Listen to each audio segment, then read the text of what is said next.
The lie was a symphony, and she was its flawless conductor. From my station across the hushed expanse of Ethelgard's dining room, I watched her. Serafina Dubois. She was performing a concerto of devotion for an audience of one, Julian Croft.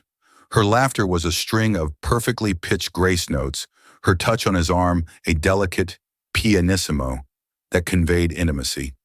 Julian, a man whose mind could bend steel and reshape skylines, was utterly captivated by the melody. But I heard the dissonance. I heard it in the space between her words, in the faint metallic edge that coated her flawless French accent when she thought no one was listening. I heard the truth not with my eyes, but with my ears, a skill forged in concert halls and sharpened by loss.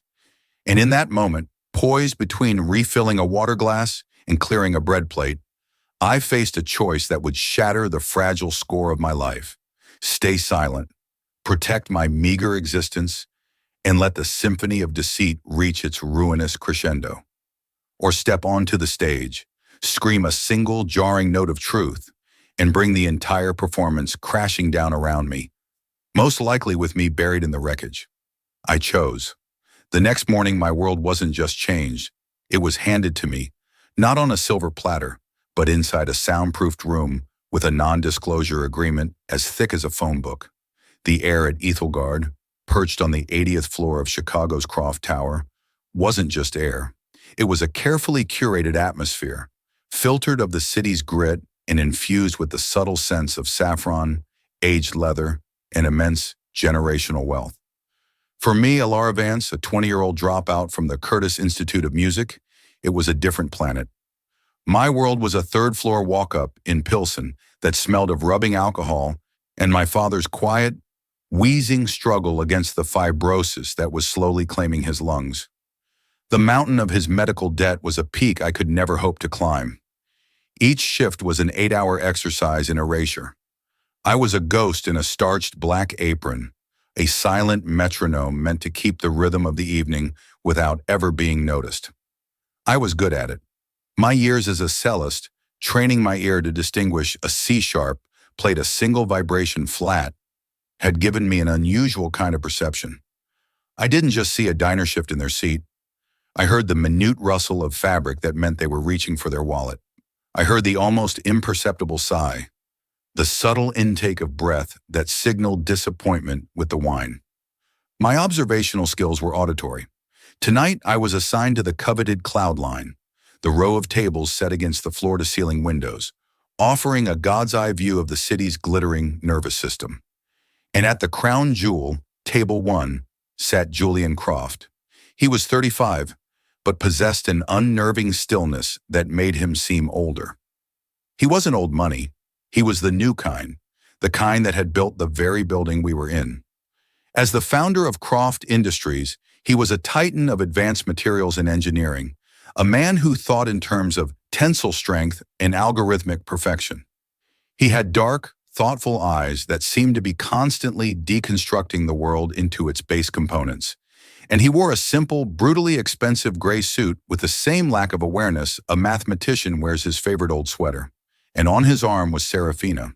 Serafina was, by any measure, a masterpiece of human engineering. She was perhaps 25, with hair the color of polished obsidian and a face so symmetrical it seemed to defy nature. She wore a sapphire blue dress that shimmered like a heat haze, a single colossal diamond on her left hand, winking in the low light. Her accent was Parisian, a soft, breathy confection that made every word sound like a secret. She was a living, breathing work of art, and she was playing Julian Croft like a Stradivarius. I had served them 4 times before. The first time I was enchanted. They were a modern myth, beauty and the brain. The second time I noticed her accent would momentarily thin out on certain words, almost vanishing, before being consciously reapplied. The third time, I heard the subtle change in her breathing pattern when Julian spoke about his work. It became slower, more controlled, the respiration of someone concentrating, not listening. Tonight was the 5th time, and the performance was beginning to show its seams. The evening began with its usual choreographed precision. I presented the wine list, my voice a practiced whisper. Good evening, Mr. Croft, Miss Dubois. May I recommend the Chateau Margaux? The 2015 vintage is particularly expressive tonight. The usual for me, Alara, Julian said, offering a distracted but not unkind smile. He remembered my name. It was a small detail, but it made him a person, not just a legend. It made what was to come so much harder. Of course, sir. A Lafroig 25, neat. I turned to Serafina. A glass of the Bollinger, darling, she purred, placing her hand over his on the table. Let's toast. To the future. To the future, Julian echoed, his gaze softening as he looked at her. It was the look of a man who spent his life with schematics and balance sheets, finally finding something he couldn't quantify and being grateful for it. I retreated to the service bar, a knot of unease tightening in my gut. It was the same feeling I'd had listening to a guest conductor lead our youth orchestra, a man whose flamboyant gestures on the podium were a mask for the fact that he couldn't keep proper time. He looked the part, but the music was hollow. Serafina was hollow. I saw in Julian the same trusting vulnerability that had allowed my father to sign up for a miracle experimental treatment from a clinic in Mexico, a decision that had cost them their life savings and given him nothing but false hope. Trust, I had learned, was a dangerous instrument in the wrong hands. I delivered the drinks, my hands a study in steadiness. As I placed the champagne flute on its coaster, Serafina's phone, a sleek, minimalist device, vibrated on the table beside her plate. It lay screen down. A flicker of something hard and cold crossed her face before she instantly smoothed it into a look of playful exasperation. It is only my cousin Antoine, she sighed, rolling her eyes for Julian's benefit. He worries so. He thinks Chicago is full of gangsters, like in your old films. Julian chuckled, a low, warm sound. He's protective, a good quality. We should have him join us for the Helios demonstration next week. Oh, darling, he would be terrified to be so important, she said, but her attention was elsewhere. As Julian turned to admire the sprawling cityscape below, captivated by the geometry of the lights, Serafina excused herself. I must just use the poudriere for a moment, my love. She walked away, her hips swaying in a perfect rhythm, but she didn't go to the powder room. I watched her reflection in the vast window. She slipped into a small, secluded alcove near the host stand, a spot known to staff as a dead zone for most of the dining room's sightlines. But not for mine. From my service station, I had a perfect, oblique view. She pulled out her phone. Believing herself hidden, she put it to her ear. I was too far away to hear the words, a professional phantom trained to be deaf as well as invisible. But then, the unthinkable happened. A busboy, new and nervous, dropped a tray of silverware 20 feet from me. The sudden percussive clatter made half the diners jump. In that split second of chaotic noise, as every head turned towards the source of the disruption, Serafina was distracted. Her head jerked up, her focus broken. And in that moment, she raised her voice just enough to be heard over the lingering echo of the crash. 9, the data packet is not secure yet.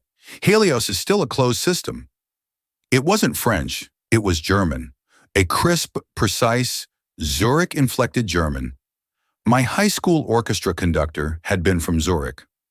I knew that accent like I knew the feel of a bow in my hand. And the words, they weren't the words of a concerned cousin. Data packet, closed system, Helios. The name of Julian's gala.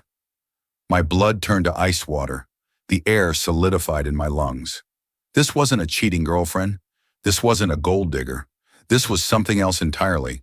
This was corporate espionage. This was a professional operation unfolding over champagne and lobster thermidor. The old fool, I thought, the phrase from some forgotten movie echoing in my head. He wasn't a fool. He was a man who had built an empire on logic and precision, and his one deviation into the illogical world of the heart was being used as a weapon against him. My training, my instinct, my desperate need to pay for my father's next oxygen delivery, it all screamed at me. You heard nothing. You saw nothing. Clear the breadcrumbs from the table. Losing this job wouldn't just be an inconvenience, it would be a death sentence for my father's comfort and possibly for his life. Gregory, the restaurant manager, was a man who viewed an improperly folded napkin as a personal insult. Alerting a guest of Julian Croft's stature that his girlfriend was a spy was an act of professional self-immolation. But then I saw my father's face in my mind, the way his eyes still lit up when I played my old cello recordings for him. He had taught me to listen, not just to the notes, but to the truth behind them. Music doesn't lie, Ellie, he used to say. People do. I was a musician without an instrument, but I still had my ear. Serafina returned to the table, her composure absolute, a serene smile gracing her lips. Antoine sends his love, she said, her voice once again a French confection. The lie was so audacious, so complete, it was almost admirable. The dinner continued. Course after exquisite course was served and cleared. I moved like a machine, my mind a raging storm. Every time Serafina laughed, I heard the lie. Every time she touched Julian's hand, I felt the betrayal. I watched him talk about his work, about a new alloy he'd developed that would revolutionize aerospace. He was brilliant, passionate, and utterly blind to the viper he was warming at his hearth. My decision came as I poured their coffee. It was terrifying. It was insane. It was the only choice I could live with. Julian was reviewing the bill, his sleek black credit card resting beside the leather folio. Serafina was reapplying her lipstick, using a small compact mirror. This was it. My only window. My heart was a frantic, offbeat drum solo against my ribs. My palms were damp. I took a deep, steadying breath, a trick my cello teacher taught me before a major performance, walked to the table, and stood beside Julian Croft. Mr. Croft, I began, my voice so low it was almost a vibration. He looked up, his analytical eyes focusing on me. Yes, Alara. The meal was exceptional, as always. I'm glad, sir. My throat was a desert. Sir, what I am about to say is a catastrophic breach of professional conduct. You have every right to have me dismissed on the spot. His brow furrowed slightly. He put his pen down, giving me his full, undivided attention. The sheer intellectual horsepower of that gaze was like standing in front of a jet engine. Continue. I swallowed, forcing the words out. Ms. Dubois took a phone call a few moments ago, in the alcove by the host stand. I saw a flicker in Serafina's eyes in the reflection of her compact mirror. She had stopped applying her lipstick. I am aware, Julian said, his voice flat. She was speaking to her cousin. No, sir, I said, my voice shaking but clear. She wasn't. She was speaking German, a Zurich dialect. I am trained to recognize such things, and the words she used were data packet, closed system, and Helios. Sir, I know this is not my place, but I do not believe her intentions are what they appear to be. I believe you are in some kind of danger. I had said it. The words hung in the silent, rarefied air, obscene and irreversible. Julian Croft stared at me. His face was a mask of polished granite. I couldn't read anger or shock or even curiosity. It was the face of a closed system. I felt a wave of cold dread wash over me. I had miscalculated. I had assumed the man behind the genius, but perhaps there was only genius. He didn't speak. He simply picked up his pen, signed the receipt with a flourish, and pushed the folio back towards me. And then the soft click of Serafina's compact closing announced the end of the world. She rose from her seat, gliding to stand beside Julian. Her smile was gone, replaced by a look of glacial fury. What is this? She asked, her voice losing its breathy quality, becoming hard and flat. What was this little rat whispering to you, Julian? Julian looked from my pale, terrified face to Serafina's exquisitely beautiful, venomous one. The silence was a physical weight.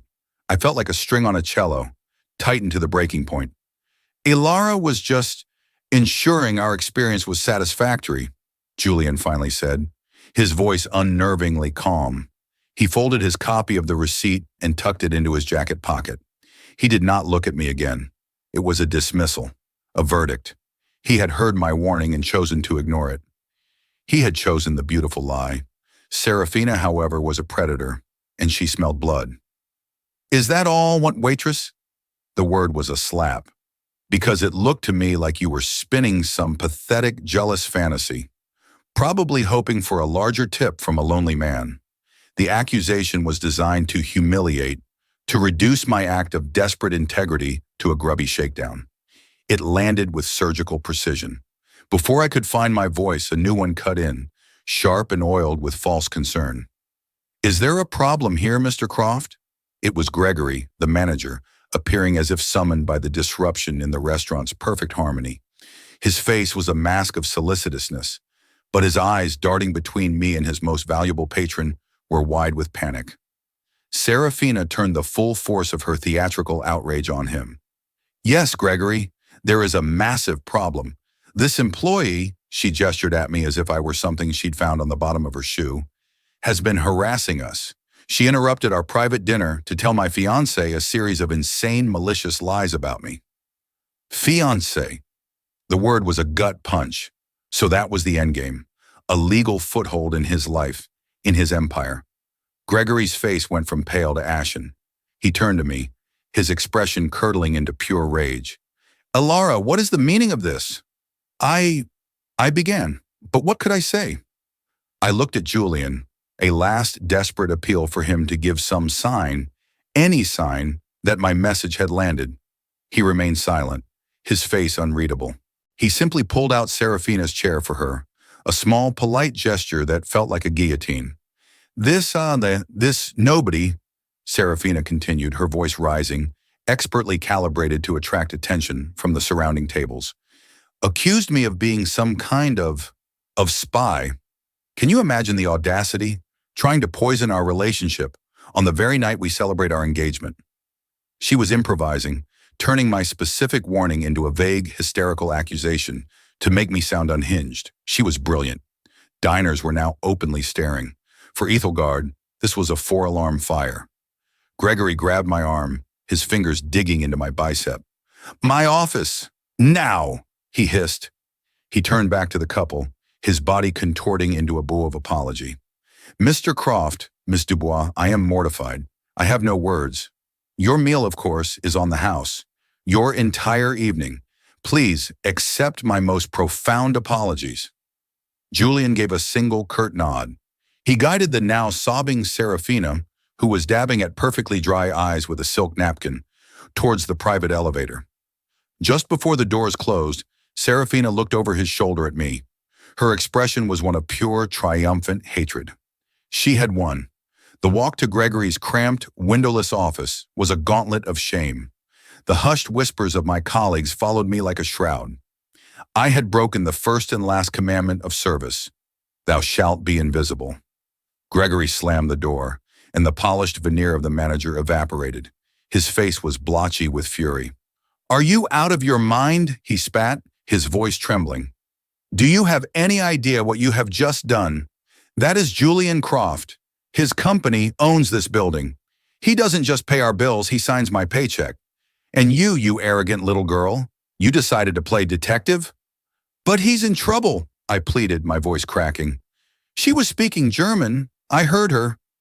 "I don't care if she was speaking in tongues and sacrificing a chicken," he roared, slamming his fist on his desk.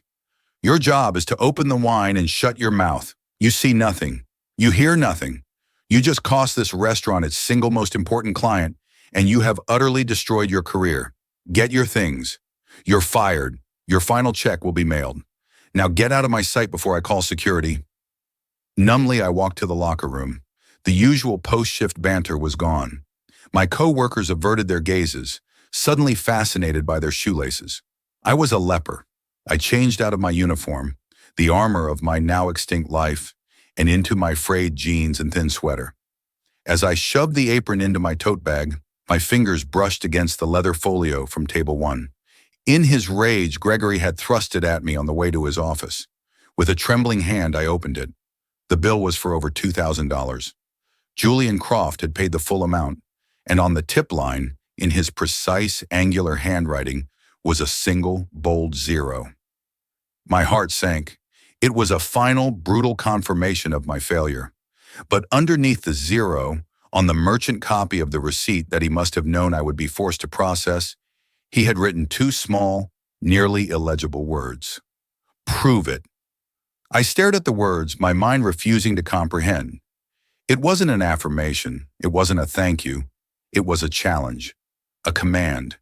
It wasn't the response of a man dismissing a crazy waitress. It was the response of a scientist presented with an unverified hypothesis. He hadn't believed me, but he hadn't entirely disbelieved me either. He had left the door open, just a crack. It didn't matter. I was still fired. I was still facing a mountain of debt that had just become an active volcano. And as I rode the service elevator down 80 floors, I was still utterly, terrifyingly alone, clutching a receipt that felt less like a lifeline and more like an anchor. The next morning, the gray Chicago sky wept a cold, persistent drizzle against my windowpane. I hadn't slept. The two words on the receipt had played on a loop in my mind. Prove it. How? I was a fired waitress with less than $100 in my bank account. What was I supposed to do? Hire a private investigator? My world had shrunk to the four walls of this apartment and the ever-present, quiet rasp of my father's breathing from the next room. Around noon, a knock came at my door. It wasn't the hesitant rap of a neighbor or the buzz from downstairs. It was a sharp, percussive, authoritative sound. It was the knock of someone who doesn't wait long. My heart hammered. Was it the landlord with a final eviction notice? I peered through the peephole. A man stood in the dim hallway, a figure so out of place he seemed to have been photoshopped in. He was in his late 50s, with a severe, immaculately tailored dark suit, wire-rimmed glasses, and a face that looked like it had been carved from granite and then told a very disappointing secret.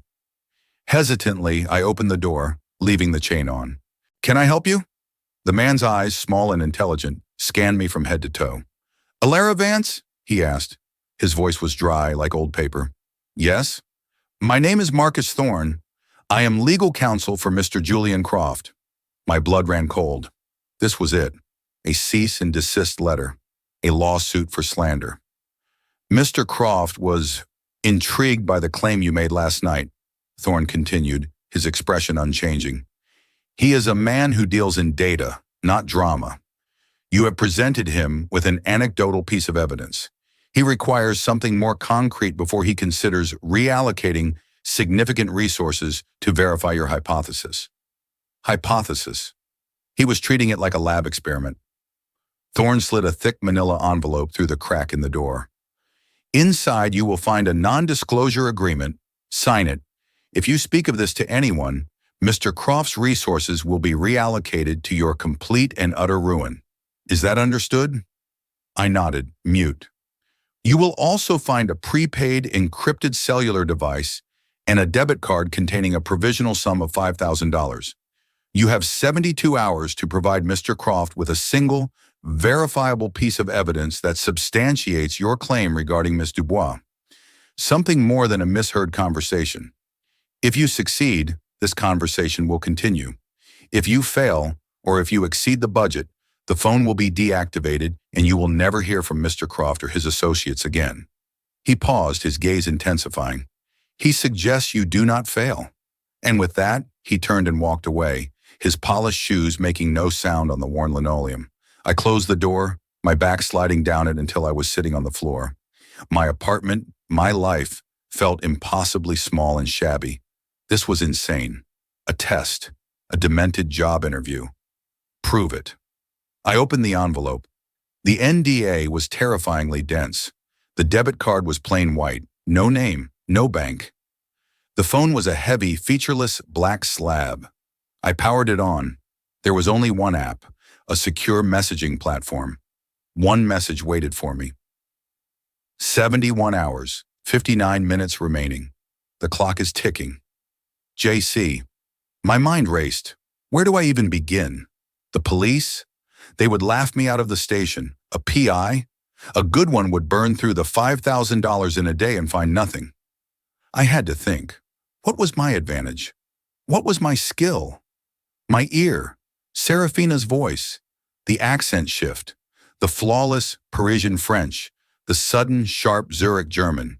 She was a performer, a vocal chameleon. People like that, they don't just appear out of nowhere. They have a past. They have to have trained, practiced. They leave traces. My old life, the one I had been forced to abandon, came rushing back. The hours spent in sound archives, listening to recordings of legendary cellists, analyzing their vibrato, their bowing technique. I knew how to research sound. With a surge of desperate energy, I turned to my laptop. The $5,000 was a pittance in the world Julian Croft inhabited, but to me, it was a fortune. I had to make every dollar count. I bypassed the expensive PI firms and went straight to the online world of freelance specialists. I found a woman in Berlin, a forensic linguist who specialized in vocal analysis for court cases. Her rates were high, but her credentials were impeccable. I sent her a carefully worded, anonymous email. I need a comparative analysis. Subject A is Serafina Dubois, public figure. Find all available public speaking engagements, interviews, etc. Subject B is unknown. I am looking for vocal matches. Specifically, I am searching for a speaker with a native Zurich German dialect who exhibits the same vocal patterns, pitch, and phoneme production as Subject A when she speaks French or English. The job requires discretion and speed. I attached a file with a link to a recent charity gala speech Serafina had given. Then I transferred half of the $5,000 to a secure escrow account as a down payment. The money left my card with an audible digital whoosh. It felt like jumping off a cliff. For the next 48 hours, I barely moved. I ate stale crackers, drank black coffee, and watched the timer on the encrypted phone tick down. My father would call out weekly from his room, and I'd go in, check his oxygen, give him his medication, and assure him everything was fine. My voice a hollow imitation of confidence. The lie felt thick in my mouth. Then, with just under 24 hours left on the clock, an email arrived. It was from the linguist in Berlin. The subject line was a single word: match. My hands shook as I opened it. The vocal fingerprint of Serafina Dubois is highly unique. She has a subtle laryngeal tremor that is most apparent on plosive consonants. It is a near unidentifiable quirk, a human equivalent of a watermark. I ran a deep search through academic and corporate audio archives. I found a match. Attached is an audio file from a 2019 keynote speech at a private technology symposium in Geneva. The speaker is a woman named Lena Vogel, a mid-level project manager for a rival engineering firm, Althaus Dynamics. Vogel was fired shortly after the symposium for suspected internal data leaks, but they could never prove it. She vanished after that. The voice is, without any scientific doubt, the same. The tremor is identical. She is not French, she is Swiss, and her name most likely is Lena Vogel. The email contained 2 audio files, one of Serafina, her voice a soft, melodic purr, the other of Lena Vogel, her voice crisp, professional, and undeniably the same. I stared at the screen, a wild, incredulous laugh bubbling up in my chest. It was the sound of a musician who had just found the lost chord. I forwarded the email and the audio files to the encrypted phone. My message was short, my fingers flying across the keypad. Hypothesis verified. Her name is Lena Vogel, ex-employee of Althaus Dynamics. She is a corporate spy. You are the target. Your move. I hit send. The delivered checkmark appeared instantly, then silence. For one agonizing hour, there was no reply. I started to panic. Was it not enough? Was it too circumstantial? Then the phone buzzed. A new message from JC. Exceptional work. A car will be at your address in 30 minutes. It will take you to a private airfield. My jet is waiting. Pack a bag. You are coming to my research facility in the Nevada desert. Your consultancy is being extended indefinitely.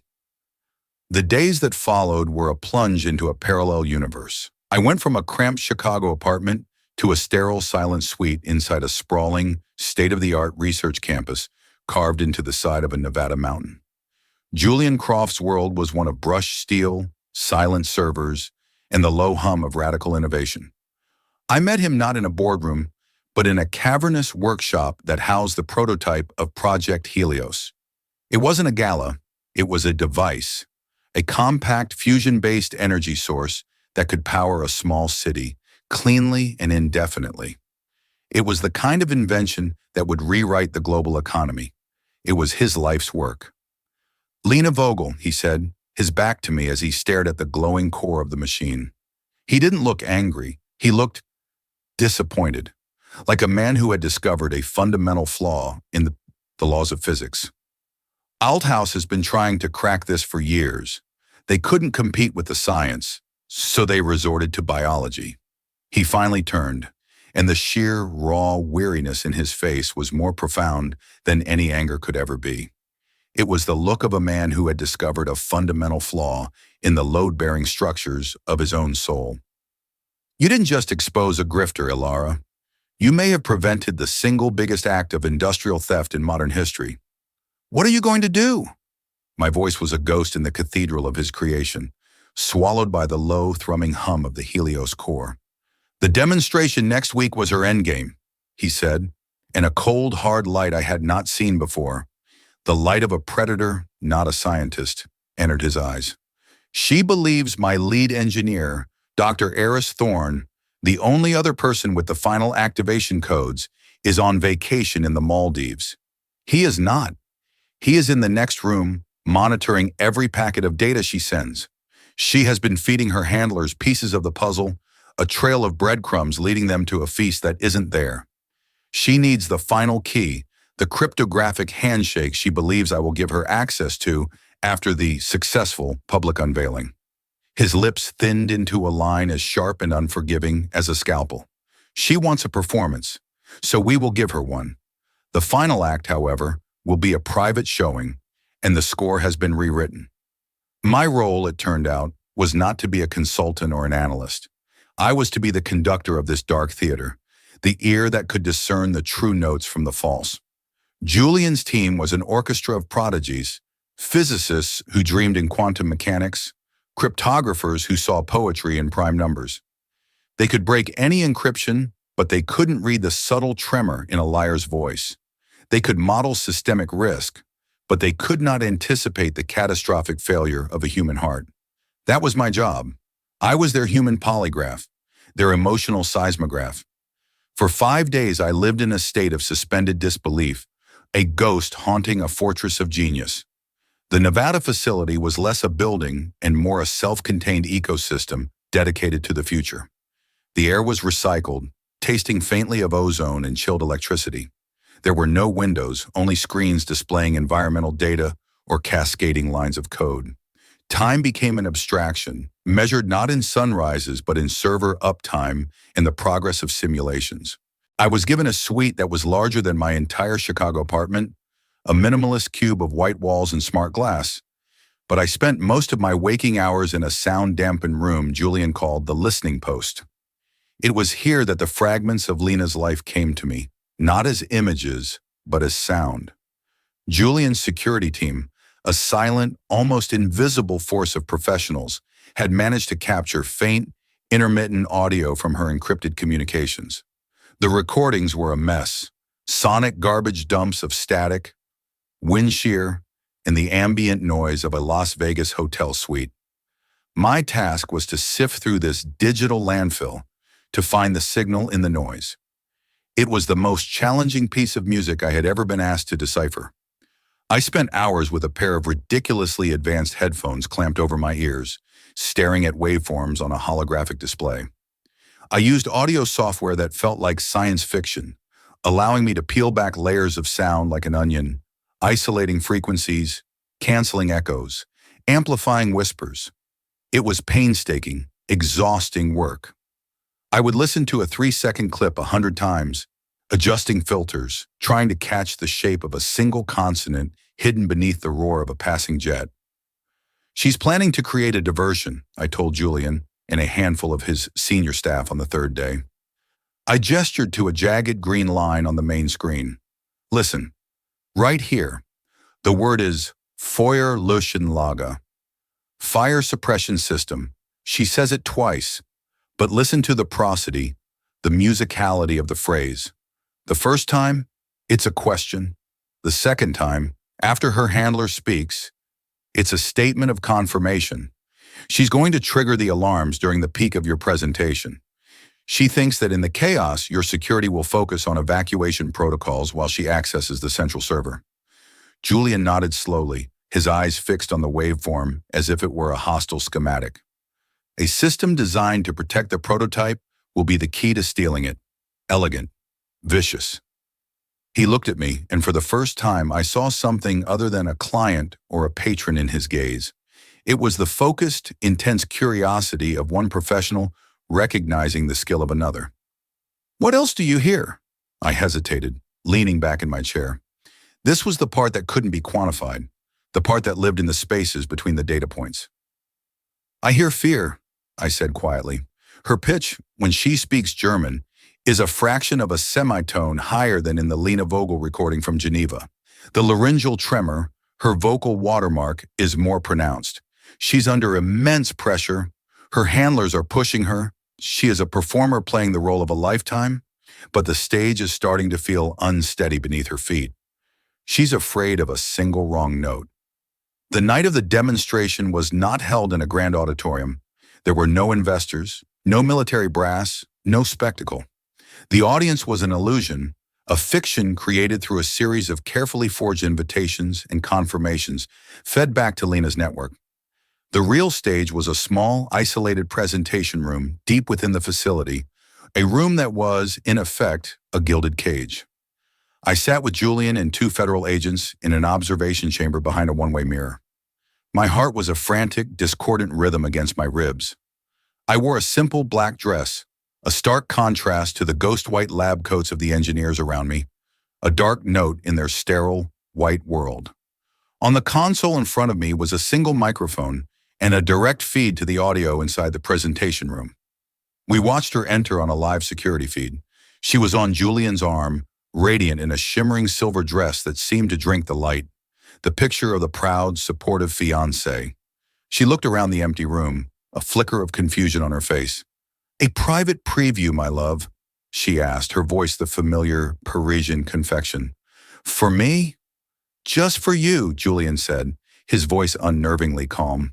He led her to the center of the room, where a single, sleek terminal stood.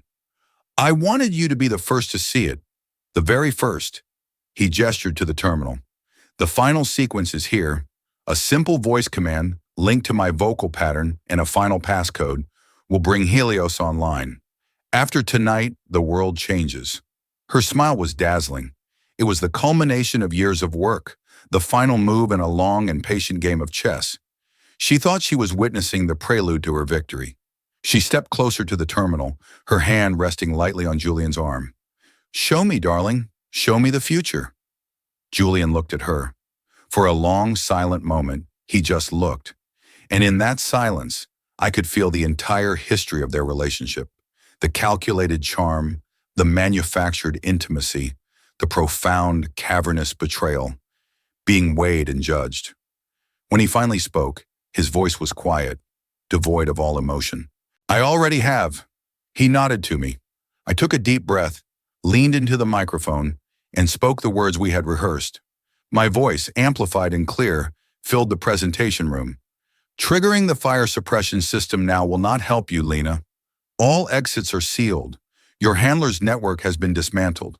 The authorities are waiting." The effect was instantaneous and absolute. It was like watching a marble statue crack.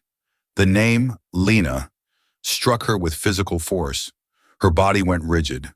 The serene smile evaporated, replaced by a mask of pure, uncomprehending shock. Her head snapped around, her eyes searching for the source of the voice, the ghost in the machine. "What is this?" she hissed, her French accent vanishing, replaced by the hard, flat vowels of her native German. "Julian, what is this madness?" Julian didn't answer her. Instead, he looked towards the mirror, towards me. "Play the first recording, Alara." I cued the audio. The crisp, professional voice of Lena Vogel from the Geneva Symposium filled the room. Lena flinched as if she'd been struck. "And the second." I played the file I had painstakingly cleaned, the recording of her discussing the fire suppression system. The two voices, one public and professional, the other secret and conspiratorial, echoed in the silent room. They were undeniably the same. "The human voice is as unique as a fingerprint," Julian stated, his voice now like chilled steel. He was no longer her lover, no longer the lonely genius. He was the judge, jury, and executioner of her carefully constructed world. The laryngeal tremor, the specific way you form your sibilants, It is an undeniable signature. We didn't need to break your encryption, Lena. We just had to listen to you. She stared at him, her face a canvas of warring emotions, fury, disbelief, and beneath it all, a flicker of something that looked like professional humiliation. The master performer had been outplayed. You, she finally shrieked, the sound raw and ugly, stripped of all its artifice. It was her true voice. You were supposed to be a fool, a lonely, pathetic genius so lost in his numbers he couldn't see the woman right in front of him. And you were supposed to be that woman, Julian countered, his voice dropping to a near whisper. That was your mistake. You played the part of someone who could love a man like me. But you never understood the work. You saw Helios as a prize, a data packet to be stolen. You never saw the beauty in it. You never saw me. That was the blow that broke her. It wasn't the evidence. It wasn't the trap. It was the simple, devastating truth that he had seen through not just her mission, but her soul. He had seen the hollowness at the center of her magnificent performance.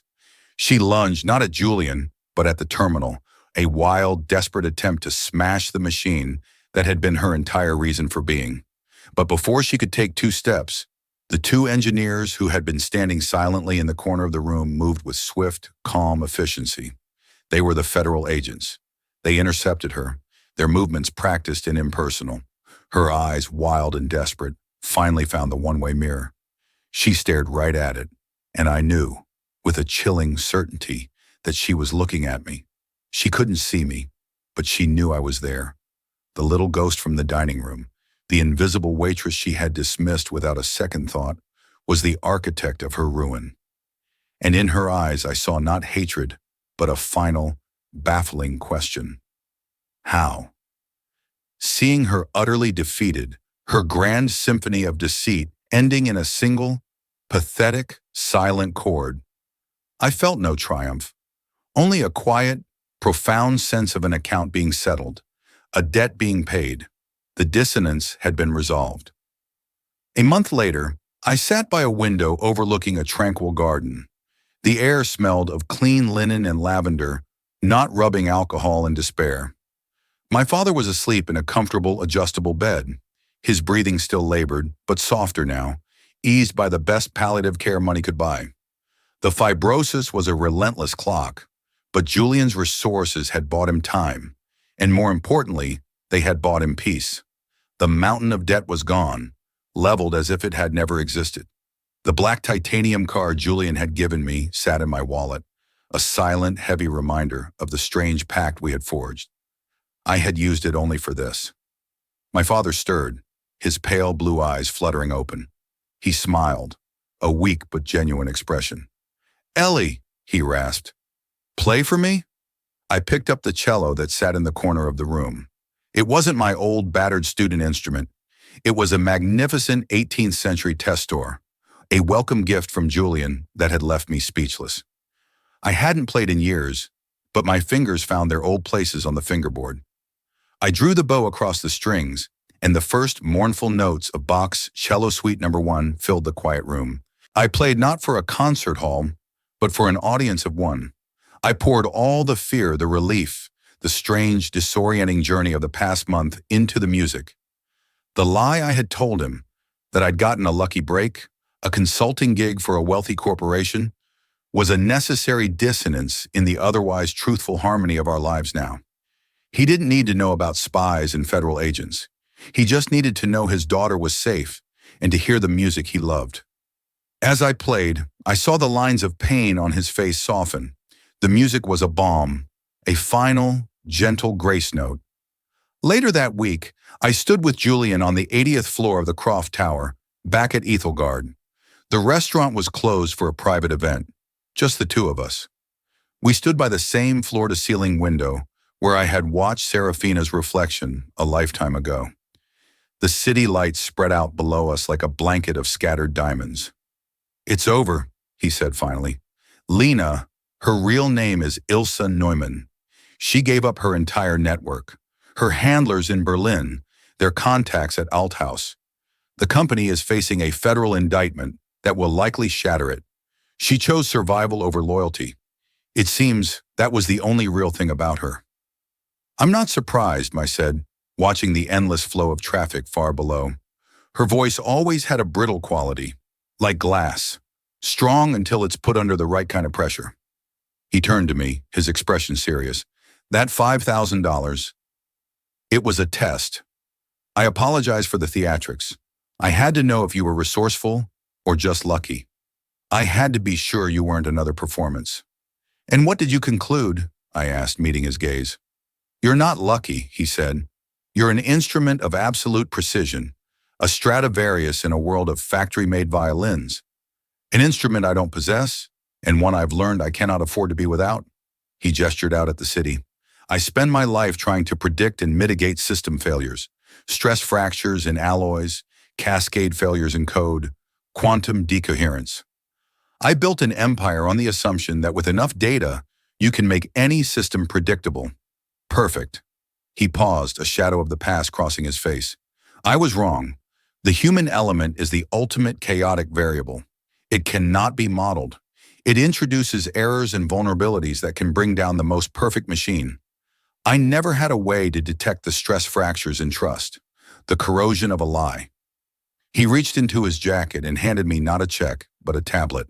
It displayed a detailed schematic, a floor plan for the entire, now empty 79th floor of the tower, the one directly below us.